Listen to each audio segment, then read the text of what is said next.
안녕하세요 여러분. 세상 돌아보기입니다. 예, 오늘은 25년 11월 7일이고 금요일이네요. 네.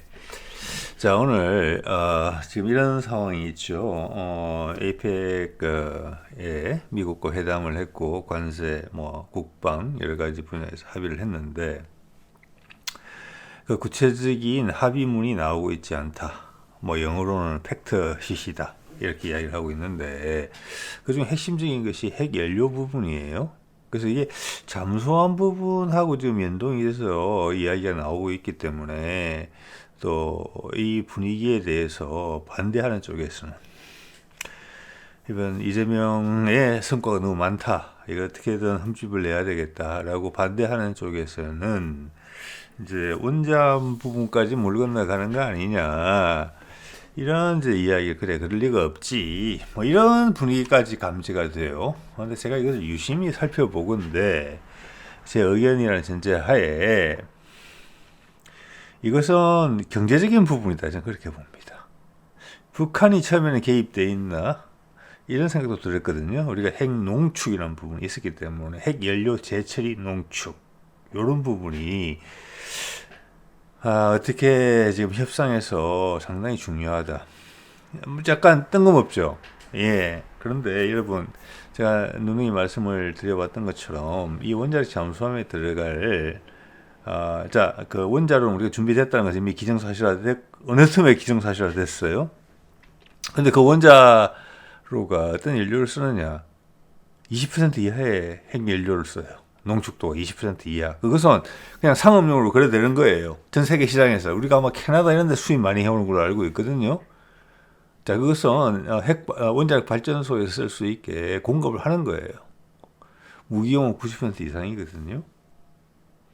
그런데 지금 나온 이야기를 보면 핵 연료를 미국에서 가져갔으면 싶어 한다는 게 미국의 의견인 것 같아요. 그래서 그것을 일부에서는 외국 곡해해서 원자력 추진 잠수하면 안 된다. 이렇게 이야기가 나오는 거죠. 왜 이럴까라는 부분에 대해서 이 뒤에 경제적인 부분이 있다. 자, 이 소위 말하는 차세대 원전인데 이것이 곧 일반화 될 것이다. 그러면 20% 이하의 농축 우라늄의 수요처가 엄청나게 늘어나게 된다. 맞죠? 지금의 원자력 발전소가 아니고 전 세계 떠다니는 배가 전부 다 이게 돼요. 그리고 지금 큰 공장 같은데 자가 발전기용으로 들어가는 게 가스터빈 같은 게 들어가거든요. 그것도 전부 다 이걸로 대체되는 거예요. 차세대 원자력으로. 그래서 20% 이하의 저농축 우라늄에 대한 수요가 폭증할 것이다. 그거는 미국에서 가져가라. 한국이 하지 마라. 이런 거가 아니냐라고 저는 짐작을 합니다. 자, 그 이야기를 전반부에 드리고 후반부에는 지금 이제 북미 회담이 이번에 잘 안 됐는데 저는 그의 의도성이 있을 수 있다 이런 말씀도 드렸어요. 일단 중국이 다극화 사회를 인정하는 그런 부분으로 들어와야 되기 때문에 또 중국도 좀 이따가 좀 조만간 소개를 한번 드려야 될 것 같은데 거기도 차세대 운전을 하는 부분에 대해서 지금 광고가 나오기 시작해서 CCTV를 통해서 이 전장은 불붙을 거예요. 그래서 우라늄 시장이 아마 이미 대충의 계산은 나왔을 거예요. 보고서 쓰기 좋아하는 그런 쪽이 있잖아요. 시장이 얼마나 커질 것인가. 예. 그것을 한국하고 어떻게 나눠 먹느냐. 한국은 주요한 원자로의 공장이 돼줄 거거든. 미국을 위해서. 근데 원료는 미국이 사가라. 이렇게 이야기하는 거예요. 예. 근데 우리는, 그것도 그거지만 따지고 보면은 우리나라에 지금 거의 포화 상태의 다들은 핵 폐기물을 처리하는 방안이기도 하거든요. 자, 요것이 어떻게 자리매김될지 협상안이 나올지 귀추가 진짜 주목됩니다. 이거 북한하고 상관없는 거라고 봅니다. 그리고 뒷부분에 다룬다고 말씀드렸던 부분은 지금 미국이 중앙아시아 국가들하고 내일 정상회담을 해요. 미국으로 다 불러들여서 타지키스탄, 카자흐스탄, 키르기스탄, 러시아의 영향권 내에 있는 국가들이죠.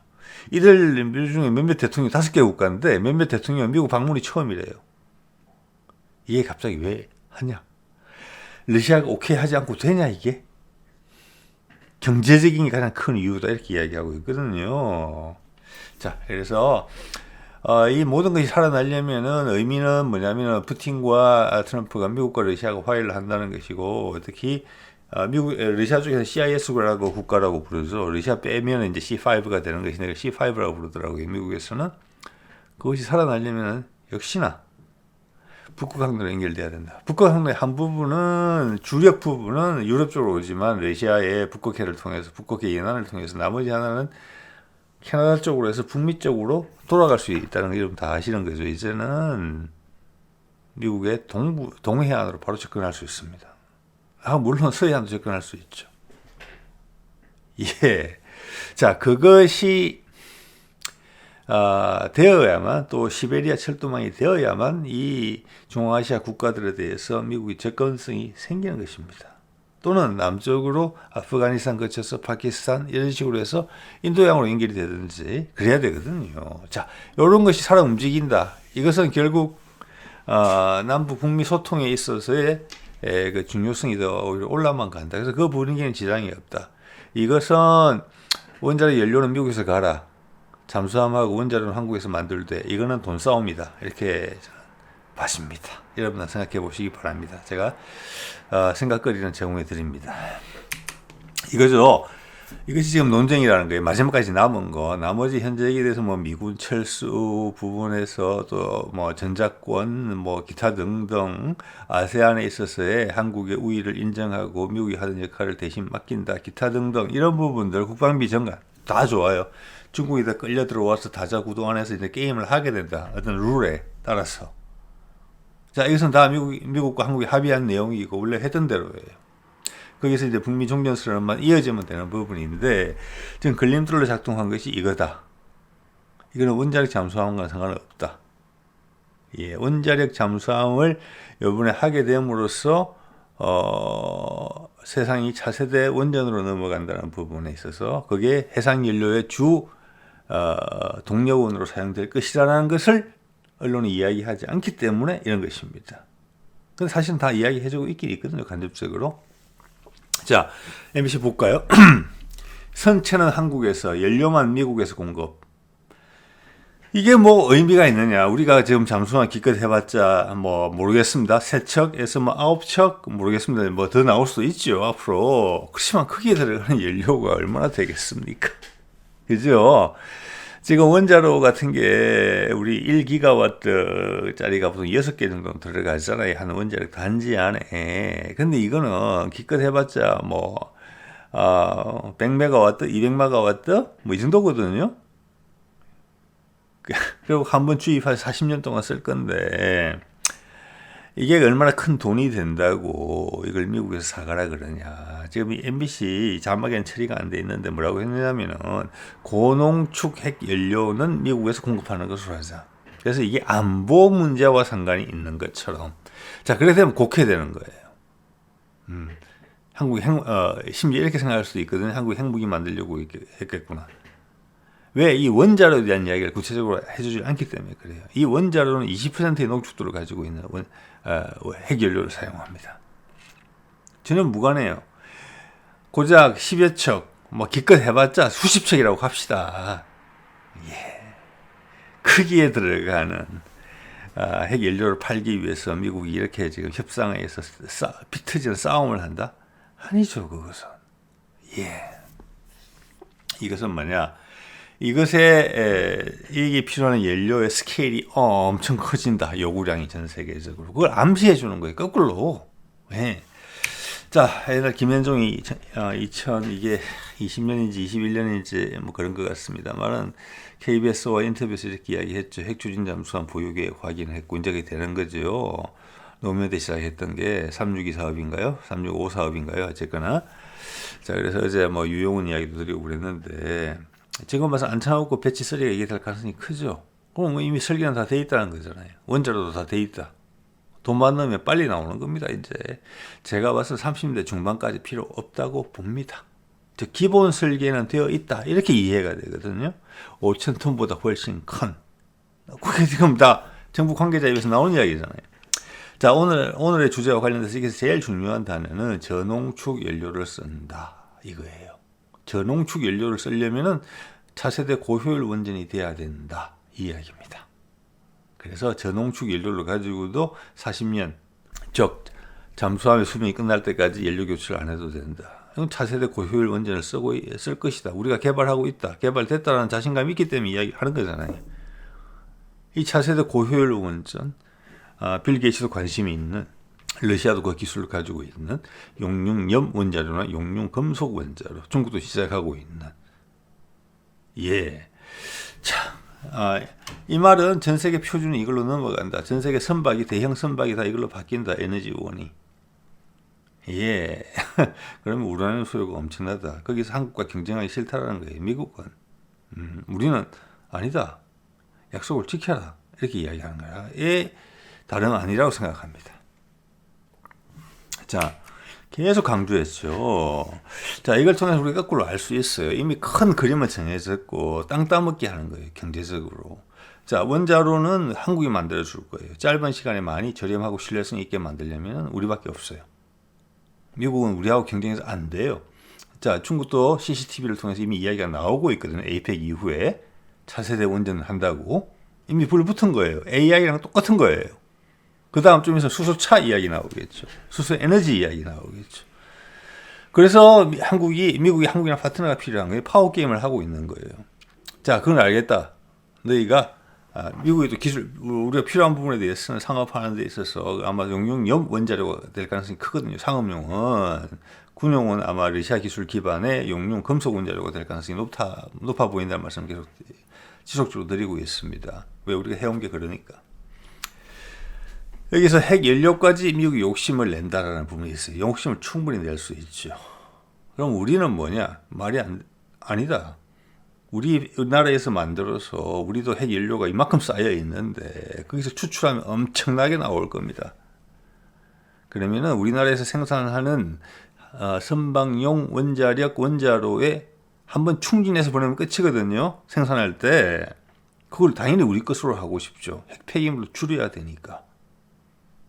자, 그것이 우리가 생산하는 선박의 핵 연료로 바로 주입되게 된다면 일거양득이에요. 우리는 거기서 미국이 자르고 들어왔다는 거예요. 설마 우리가 하는 핵 농축, 핵 재처리를 못하게 하지까지는 못할 거예요. 그래서 이걸 계속 강조한 거예요. 그래서 거기서 어떤 경계선을 형성시키려는 미국의 협상이 있을 거예요. 우리는 그걸 지켜내려고 하고 수출까지 우리가 해야 된다. 결국 수출선에서 어느 정도 타협이 되지 않겠느냐. 제가 봐서는 가격 경쟁력은 핵 연료란 측면에서 재처리란 부분에 있어서 미국이 우리를 따라올 수 없다고 봅니다. 자, 이게 지금 분위기로 봐서는 원래는 우리가 핵 연료 재처리해서 농축해서 20% 이하로 우리가 넣어서 판다. 그럼 가격 경쟁력도 더 좋아진다. 자, 이렇게 되면 중국산 원자로와 핵 원료에 대해서 가격 경쟁력이 뒤질 수가 있다. 이런 논리가 들어가야 되거든요. 우리가 재처리하고 핵 폐기물 재처리하고 농축하는 것을 미국이 하지 말라 이야기하려면 절대 없을 거예요. 그렇지만 그들이 생각하는 것은 이미 주판을 두드려 봤을 거잖아요. 계산기를. 이 엄청난 시장을 한국이 다 가져가겠다. 이렇게 했다는 겁니다. 그 우리가 먹겠다라는 거예요. 그 파워게임이 있다. 그래서 이것을 계속 강조했다. 왜냐? 이것의 경제적 부가가치가 너무나 크기 때문에. 이건 국민한테 말하기 어려운 거잖아요. 쓰레기가 재활용돼서 황금으로 바뀌는 거거든요. 지금 이게 핵폐기물, 그 골치 아픈 핵폐기물이 쓰레기 중에서 최악의 쓰레기죠. 그게 황금알을 낳는 거위로 돌변한다니까요. 그래서 이걸 계속 말뚝을 박으려고 노력한 것입니다. 이게 여러 번 이야기 나왔어요. 제가 이상함을 느낄 정도로. 제가 이 제목 달았잖아요. 10월 26일 날. 왜 자꾸 확인할까? 우라늄 농축과 핵 연료 재처리 미국 반응 긍정적이다. 계속 말뚝을 박는 거예요. 하기로 했잖아. 근데 지금 미국이 동의 못 한다는 거예요. 재처리 동의하죠. 농축과. 그런데 연료는 자기 걸 사가라. 우리 원잠용 연료 말고 앞으로 표준이 바뀌게 됐을 전 세계 선박용 그 엔진이 전부 다 원자로로 바뀐다는 것을 이게 확인해 주는 거예요. 이게 사실은 그래 미국 욕심을 부르는 거거든요. 아마 결과적으로 나누어 먹자 정도로 될 거예요. 그렇지만 여기서 한국과 미국이 손을 잡는 이유에 대해서 미국한테 우리는 계속 환기를 시킬 거예요. 그럼 가격 경쟁력이 떨어져. 시간 더 걸려. 중국 금방 따라와. 이게 우리랑 손잡는 근본 목적이냐? 부합하냐 거기에? 아마 이런 싸움이 피튀기게 벌어지고 있다 이렇게 봅니다. 나머지는 다 됐어요. 제가 보니까. 이게 남은 거고 그만큼 돈이 크게 걸려 있다는 겁니다. 자, 23일 그 앞서 3일 전에는 이제 외교부에서 이런 얘기했죠. 미국 농축 제치를 받아들였고 원자력 협상, 안보 분야 컨트롤 합의, 원자력 협상 곧 시작. 계속 말을 던지는 거죠. 조현이 이야기 많이 했습니다. 이게 산업적 차원에서 연료를 우리가 만들기 위해서는 우라늄 농축을 해야 되고 재처리하고 재사용하는 그런 것이 필요하다는 것을 강력하게 요청했고 그걸 받아들여져서 자, 마음 바뀌었다는 겁니다. 글쎄 왜 한국이 이걸 요구하는지에 대해서 이제 그때는 몰랐다가 이제 알게 됐다고 저는 생각을 합니다. 미국이. 우리 미국이 눈치채기전에 계속 말뚝을 박은 거죠. 왜? 그냥 표준이 바뀔 거니까. 예, 전 세계 모든 대형 선박이 원자로를 가지게 되면 거기에 20% 이하의 농축도를 가진 우라늄의 수요는 폭증할 것입니다. 우리는 그걸 다 국산으로 하겠다는 겁니다. 그만큼 우리는 핵 폐기물이 없어지는 효과가 동시에 생기는 거죠. 미국이 그 계산을 구체적으로 못했다고 생각합니다. 국내 상황을. 어떻게 보면 핵 연료는 당연히 우리 걸 사가지고 가겠지. 지금 우리 핵 추진 잠수하면 그게 20척이 되더라도 향후에 거기에 핵 연료 사는 거 우리 지금 원자력 발전소에 사다 넣는 것에 비하면 아무것도 아니에요. 우리가 부담 없어요, 그거는. 그렇지만 왜 이렇게 우리 놓치기 싫어하느냐. 이것 때문에 그래요. 우리가 에너지 수출국이 된다니까요. 쓰레기를 에너지로 바꿔서. 네, 그게 이제 미국이 알았다는 겁니다. 예. 원자력 추진 잠수함하고 전혀 무관한 문제예요. 자, 9월 달에도 이미 가서 미국한테 바라게 요구했죠. 미국이 저는 개인적으로 생각하기에는 이때까지 눈치를 못 챘다고 생각합니다. 한국의 핵 폐기물 수준이 이 정도인지 몰랐거든요. 몰랐다고 저는 봅니다. 예. 국내에 나와요. 꽉 찼다. 우리는 핵발전소 되게 많은 나라 중에 하나입니다. 핵 폐기물 처리 시설이 꽉 찼다. 자, 거기에 우라늄이 95% 이상이 아직 그대로 있습니다. 5% 이하만 타요. 5%도 채 안 타요. 원자력에서. 그래도 엄청난 에너지가 나오기 때문에 쓰는 거거든요. 폐기물의 95%가 남아있다니까요. 그걸 재처리해서 농축하면 20% 이하의 우라늄은 엄청나게 지금 생산할 수 있게 됩니다. 아마. 예. 그러니까 이게 시장이 커진 거고 미국이 전체 늦게 눈치를 챘다 이런 말씀을 드리는 거지요. 우리도 좀 고려 원자력 같은 게 첫 원자력 발전소인데 좀 설계 연한이 지났다 이런 얘기가 나오는 것 같아요. 다 돼가든지 한 30년, 40년 그쯤 됐겠죠. 예. 이겁니다, 여러분. 네. 이것은 뭐 핵무장 이런 거하고 다른 차원의 문제예요. 예. 지금 이미 트럼프는 그런 데 별로 관심 없어요.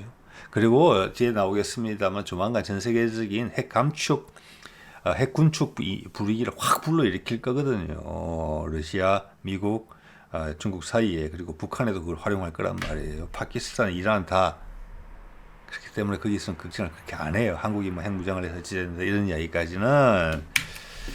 자, 이게 핵심이죠. 빌 게이츠가 이재명 미국 가기 전에 와서 이렇게 이야기했죠. 아는 체하고 갔죠. 네, SMR. 차세대 고속정신로 이겁니다. 그래서 이건 정해진 거예요. 한국에서 이 원자로를 다 만드는 거예요. 이 시장을 만들어내기 위해서 미국이 표준을 바꾸게 됩니다. 전 세계 모든 배를 그것은 배출가스 기준을 딱 걸면 돼요. 바뀌어야 돼요. 그럼 한국의 조선업 배도 만들고 원자로도 만들고 중국하고 이제 완전히 머리를 부딪히면서 전투를 벌이는 거죠. 거기서 이길 수 있는 나라 한국.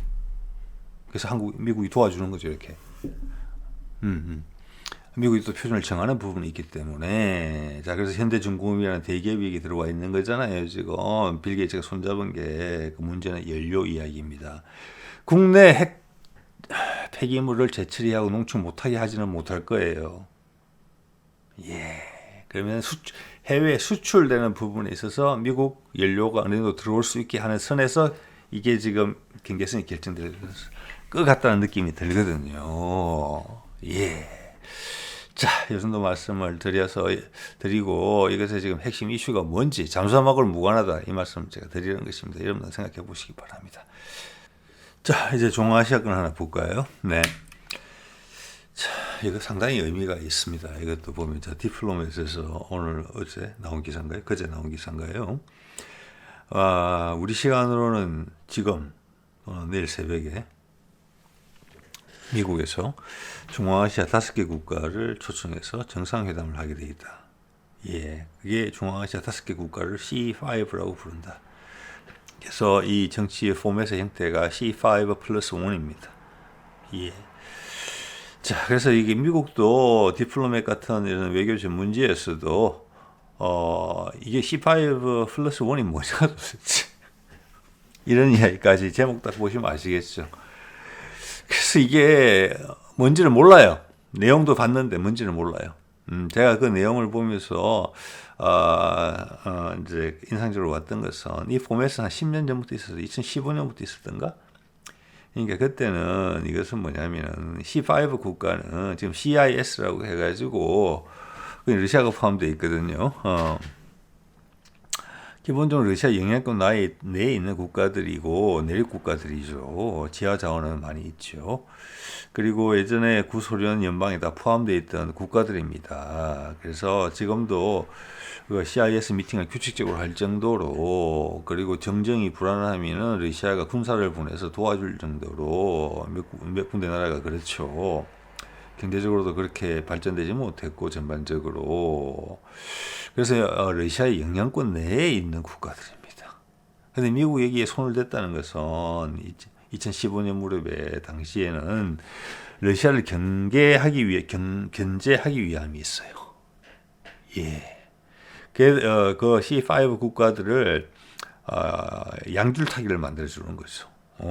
마음에 안 드는 물적으로 와. 이런 부분이 있었다는 거고, 또 중국 견제용도 됩니다. 중국의 1대1로가 유럽이나 유라시아 중부로 진출하려면 그곳을 또 C5 국가를 거쳐가야 되기 때문에 기본적으로 몽골에 대해서 미국이 가시는 관심과 되게 비슷한 거예요. 예. 자, 그렇게 시작했던 부분인데 이번에는 완전히 색깔이 달라진 거예요. 그래서 이 디플로맷도 이게 뭐지 도대체? 이런 생각을 하는 판이고, 지난 2015년에 결성이 돼서 여태까지 쭉 해온 것도 그때 사마르칸트에서 보니까 첫 번째 미팅을 했는데 그때는 정상회담이 아니었어요. 작년까지만 해도 이것은 외교장관 간의 만남이었어요. 그게 갑자기 뭐 격상이 돼서 이런 것도 아니고 갑자기 정상회담이 됐고 그 사람들 전부 다 미국을 불러들인 거예요. 그 정상 중 몇몇은 미국을 처음 가보는 사람도 있다고 합니다. 이게 뭘 의미하는가? 거기에 대한 말씀을 드리려고 하죠.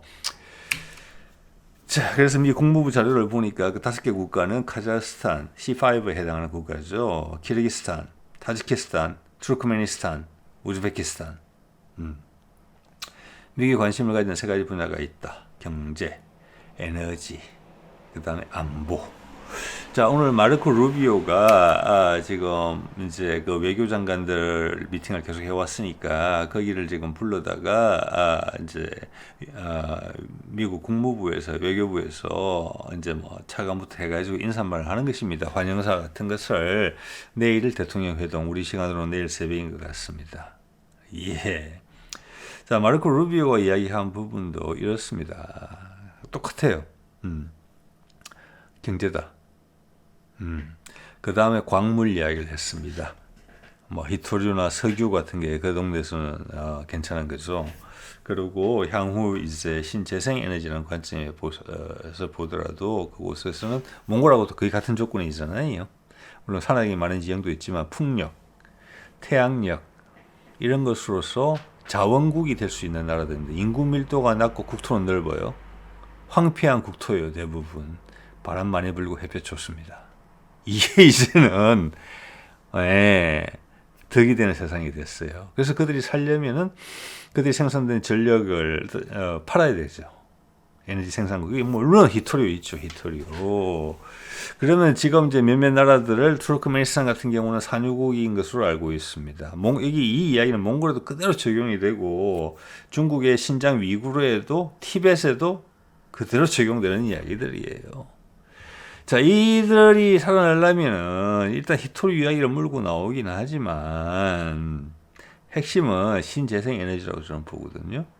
자, 이게 경제가 앞으로 뜬다는 겁니다. 신재생 에너지의 좋은 조건을 갖고 있고 유라시아 대륙을 동서로 횡단하는 데 있어서 딱 중간 지점에 오아시스 역할을 할 수 있는 국가들이에요.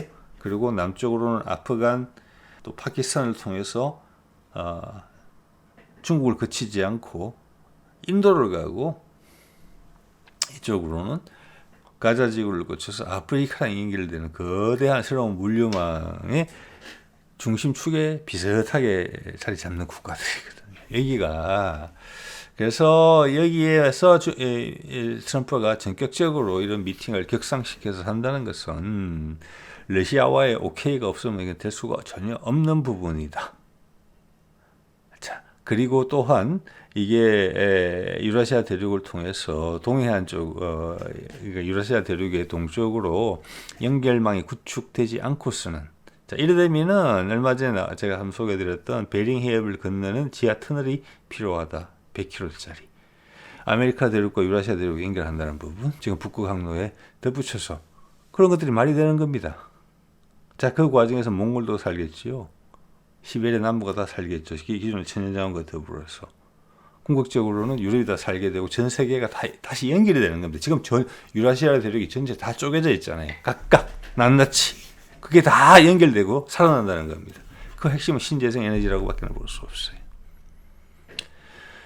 자, 그것을 본격적으로 발동을 건다라는 거죠. 트럼프는 시간이 많이 없으니까. 예. 자, 여기서 북한에 대한 몸값은 계속 올라간다. 북한이라는 요소가 해결이 돼야 된다. 이런 것이 극대화되려면. 그래서 이렇게 바람이 불었다는 것은, 이렇게 전격적으로 시동이 됐다는 것은 트럼프가 진짜 김정은을 만나지 못해서 안타까웠다는 부분이고, 그 부분에 대해서 뭐 블러핑일 수도 있고 아닐 수도 있어요. 네. 그렇지만 그 부분에 대한 북한과의 관계 개선에 대한 어떤 몸값은 더 올라간다. 그리고 트럼프는 확신이 있다. 이런 것을 보여준다고 봅니다. 예. 자, 여기에 대해서 러시아의 반응이 상당히 중요한데, 타스 통신의 보도를 보면은 오늘 이제 트럼프 관련된 내용이 3개가 나왔는데, 일단 오늘 주제와 관련된 지금 말씀드린 내용과 관련돼서는 C5 국가들이 CIS라는 틀 속에서 우리랑 훨씬 가깝기 때문에 미국에 큰 영향을 받을 것 같지는 않다. 이런 이야기가 살짝은 있어요. 예, 그러니까 그런 것은 대중들이 우려할 수 있다고 본다는 겁니다. 그렇지만 기본적으로는 러시아가 오케이 하지 않은 다음에는 미국이 이렇게 할 수가 없는 것이죠. 그죠? 북한하고 똑같습니다. 북한하고. C5 국가들은 뒤에 러시아가 있기 때문에 미국한테 뒤통수 맞을 일은 없겠다. 이렇게 생각하는 거예요. 그래서 좋은 경제적으로 양쪽이 시너지를 일으킬 수 있는 부분만 많겠다. 되게 좋은 미팅이라는 거죠. 흐름이 좋다는 거죠. 예.